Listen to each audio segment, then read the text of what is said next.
രാജ്യത്തെ വാഹന വിപണിയിൽ ഇലക്ട്രിക് വാഹനങ്ങളാണ് ഇപ്പോൾ ജനപ്രിയമായി മാറിക്കൊണ്ടിരിക്കുന്നത്.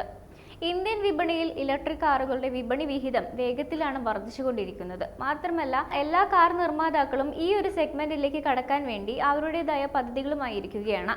പ്രമുഖ വാഹന നിർമ്മാതാക്കളായ മാരുതി, ടൊയോട്ട, ഫോർഡ് തുടങ്ങിയവയെല്ലാം ഇതിനോടകം തന്നെ തങ്ങളുടെ പദ്ധതികൾ വെളിപ്പെടുത്തി കഴിഞ്ഞു. ഇപ്പോഴിതാ ഇന്ത്യയിൽ EVകൾ അവതരിപ്പിക്കാൻ പദ്ധതിയിടുകയാണ് റെനോ നിസാൻ കൂട്ടുകെട്ട്.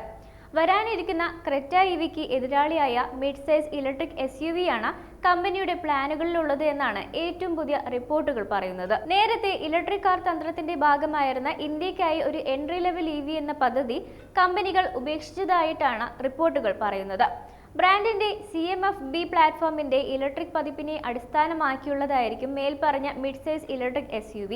കൂടാതെ ഈ ഒരു സഖ്യത്തിൽ നിന്നുള്ള ഇന്ത്യയിലെ ആദ്യത്തെ സമ്പൂർണ്ണ ഇലക്ട്രിക് ഓഫറായി ഡസ്റ്റർ EV ആയിരിക്കും എത്തുന്നത് എന്ന് പ്രതീക്ഷിക്കാം. വൻതോതിൽ പ്രാദേശികവൽക്കരിക്കപ്പെട്ട CMF-B പ്ലാറ്റ്ഫോമിനെ അടിസ്ഥാനമാക്കിയുള്ള പുതിയ ഡസ്റ്ററും നിസാനും അടുത്ത വർഷം അവസാനത്തോടെ ആഭ്യന്തര വിപണിയിൽ അരങ്ങേറ്റം കുറിക്കുമെന്നാണ് പ്രതീക്ഷിക്കുന്നത്.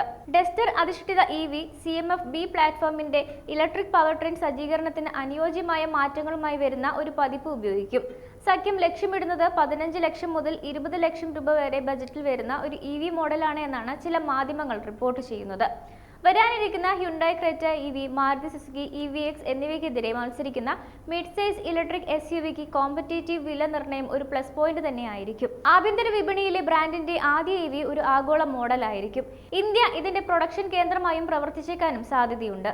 എന്നാൽ ഔദ്യോഗിക വെളിപ്പെടുത്തലുകൾ ഒന്നും പുറത്തു വരാത്തതിനാൽ നിലവിൽ ഒന്നും സ്ഥിരീകരിക്കാൻ കഴിയില്ല. ഈ പദ്ധതിയുടെ പ്രവർത്തനങ്ങൾ ഇതിനകം തന്നെ ആരംഭിച്ചതായും ചെലവ് നിയന്ത്രിക്കുന്നതിനായി പ്രാദേശിക ബാറ്ററി കമ്പോണന്റ് സപ്ലയർമാരെ ഉൾപ്പെടുത്താനുള്ള ശ്രമങ്ങൾ നടക്കുന്നതായും പുറത്തുവരുന്ന റിപ്പോർട്ടുകൾ സൂചിപ്പിക്കുന്നുണ്ട്.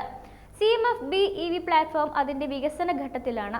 ആഗോളതലത്തിൽ വരാനിരിക്കുന്ന വിവിധ ഇലക്ട്രിക് കാറുകൾക്ക് ഇത് ഉപയോഗിക്കും. 2026-2027 കാലയളവിൽ ഇലക്ട്രിക് ഡസ്റ്റർ നിരത്തുകളിൽ എത്തുന്നത് നമുക്ക് കാണാൻ സാധിക്കും. സിംഗിൾ ചാർജിൽ ഏകദേശം 350 മുതൽ 400 കിലോമീറ്റർ വരെ റേഞ്ച് വാഗ്ദാനം ചെയ്യുന്ന LFP ബാറ്ററി പാക്ക് ഡസ്റ്റർ EVയിൽ റെനോ ഉപയോഗിക്കുമെന്നാണ് പ്രതീക്ഷിക്കുന്നത്. റെനോ പുതിയ തലമുറ ഡസ്റ്റർ ICE പതിപ്പുമായി അടുത്ത വർഷം ഇന്ത്യയിലെത്തും. ഇതിനോടൊപ്പം നിസാൻ സഹോദരങ്ങളും 2025 തന്നെ ഇന്ത്യയിൽ എത്തുമെന്നാണ് പ്രതീക്ഷിക്കുന്നത്. നിലവിൽ ഇന്ത്യൻ വിപണിയിൽ ഒരു പുതിയ മോഡൽ അവതരിപ്പിക്കുക എന്നത് റെനോ, നിസാൻ ബ്രാൻഡുകളെ സംബന്ധിച്ചിടത്തോളം വളരെ നിർണായകമായ ഒരു കാര്യമാണ്. രണ്ട് ബ്രാൻഡുകളുടെയും ഇന്ത്യൻ മോഡൽ നിര വർഷങ്ങളായി കാര്യമായ മാറ്റങ്ങളൊന്നുമില്ലാതെയാണ് നിലവിൽ തുടരുന്നത്. റെനോയേക്കാൾ നിസാന് പുതിയൊരു മോഡൽ എന്തുകൊണ്ടും വളരെ അത്യാവശ്യമാണ്. വാർത്തകൾ വേഗത്തിലറിയാൻ ഞങ്ങളുടെ YouTube ചാനൽ സബ്സ്ക്രൈബ് ചെയ്യൂ.